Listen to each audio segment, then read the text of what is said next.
I thought I was a good person before I had kids. I mean, that's the easiest way to say it. But parenting really is a path to holiness. And this really is the way that God can form us and create us into who we really are meant to be. Right. And it's a question of whether we're going to resent the struggles and challenges that we enter into with our parenting, or are we going to embrace those as opportunities to become the best version of ourselves, the person who God made us to be? And this is really what parenting is all about, is looking at how we not just survive parenting, but how do we thrive? As parents, we don't have a seminary. We just have kids, right? You know, these kids are here to form us and shape us. And through this path, we're going to be changed and transformed. But as we go through this, you might be asking yourselves, how do I, in the day-to-day life, changing diapers, running around the house, how in the chaos and messiness of our home, how can that be a path to holiness? Stay tuned. But before you hear from us and the expert that we have to talk to, let's hear from some other parents, and let's hear some of the questions and struggles that they have. So parenting is hard. And the reality is that it's really hard, but you have to keep going and you have to give it to God every single day. I think that when we dated, I'd spend 2 or 3 hours being impressive, or at least trying to be impressive. I smelled good, I tried to look good, and we did fun things. And now in marriage, and especially with kids, right, you're around someone all the time. I was very self-centered and very, very self-focused and doing things always on my time, my schedule. And having been married for over 7 years and having 3 children, recognizing how I need to change the focus. Looked at it from the marriage standpoint of what does my wife need, and asking her flat out, what do you need of me right now? Can I pick up the kids or drop them off? Which one would be more useful for you? Rather than which one I just simply want to do. It's more convenient for my schedule. And sometimes I win and sometimes I lose, but at least now I can see that the other center is the focus. It's very important, and I said, you are not the same, you are not going to be a good father. And I am not, certainly. But the Lord has helped me to learn, especially when I have to deal with difficult situations in our family life.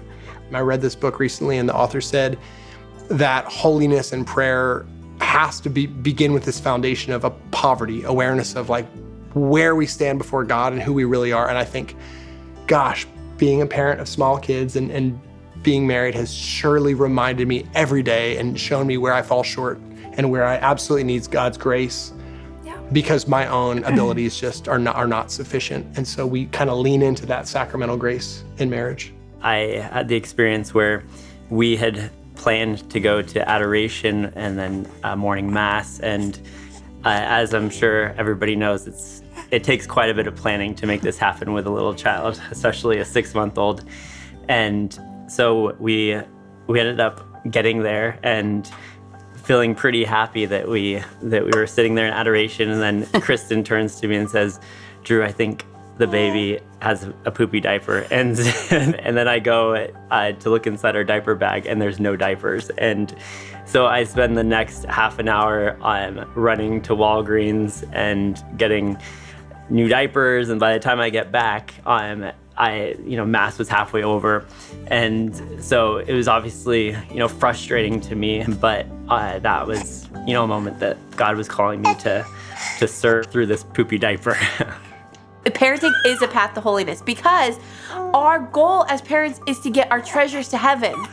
And so, yes, I think that you do. And I think also that we deserve time off from purgatory for being in labor.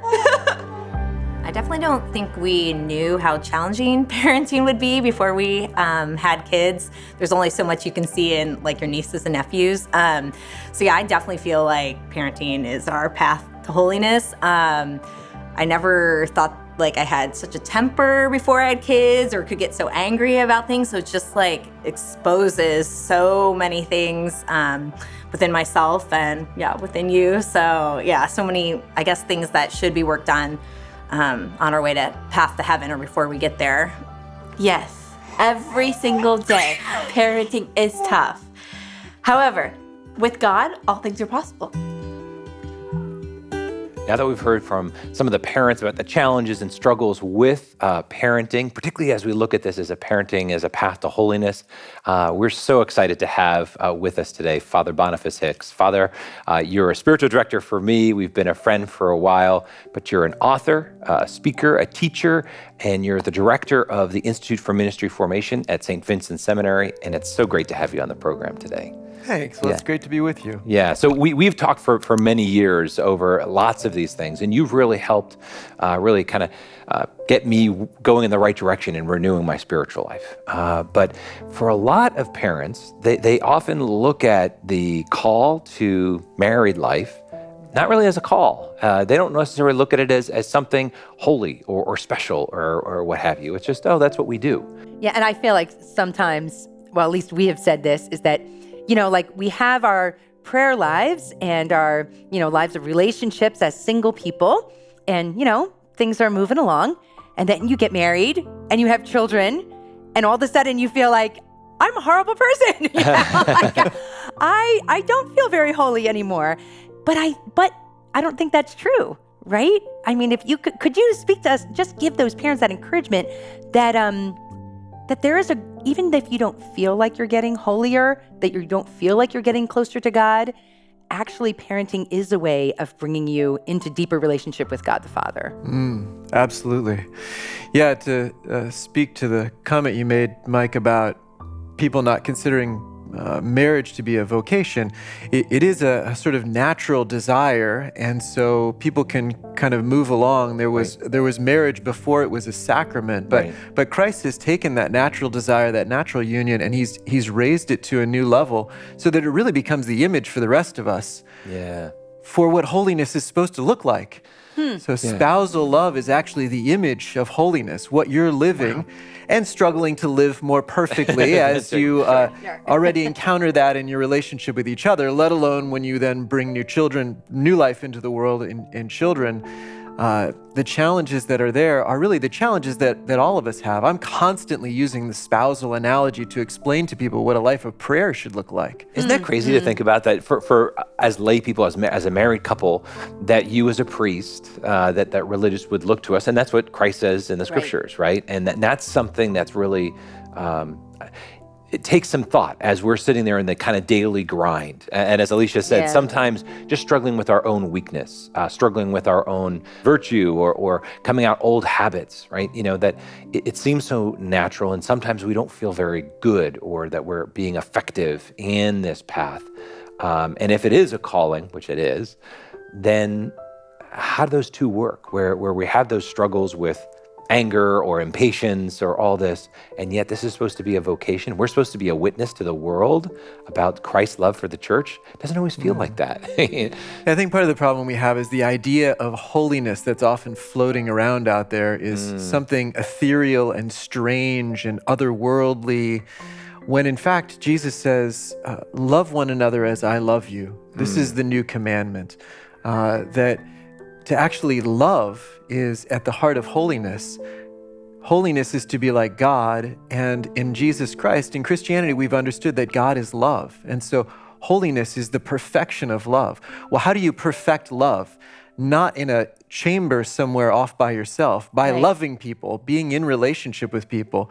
And as you know very well, it's hard to love people who really know you and that you really know, to persevere in that, to grow in that. It has a way of bringing all the stuff out. We can sort of put on a front for, an hour, a day, a week, maybe a year, for a little bit of time, but to actually live that out for a lifetime. That's where all the stuff is going to come out. So I think that sometimes married people kind of get distracted and they look at religious vocations and they think, oh, that's what holiness is. It's going to be, a deep prayer life. It's going to be, not that married people can't have a deep prayer life, but I think that we tend to look at the consecrated vocation and like, oh, that's what we should be like. But what I heard you saying before is that as a religious, you are actually looking to married people and saying, well, that's what my relationship with God should be like. I always feel like it's this beautiful symbiosis between the religious and the lay vocations that we're supporting each other, because there's things that we can both learn. But I think that whole idea of we're floating through the sky, like thinking about holy things all the time. That's just not what I'm called to as a mom. Like I'm not. I'm just trying to love this child in front of me, but that's holiness right there when I respond in that way. You stumbled on it for a moment when you talked about deep prayer life. So this is the idea that we have that somehow deep prayer life develops in a vacuum. What does a deep prayer life look like? It looks like a spousal relationship. A deep prayer life looks like a total self-emptying love. A deep prayer life looks like actually opening up the stuff that is in me. And there's a way that some people's idea of a deep prayer life can actually be very guarded and suppressing a lot of things and actually very superficial. Just because somebody spends a lot of time in the chapel doesn't mean they have a deep prayer life. It's when they're actually able to open their hearts, which becomes a kind of necessity if your marriage is going to last, and which your children help to bring out if your spouse hasn't already.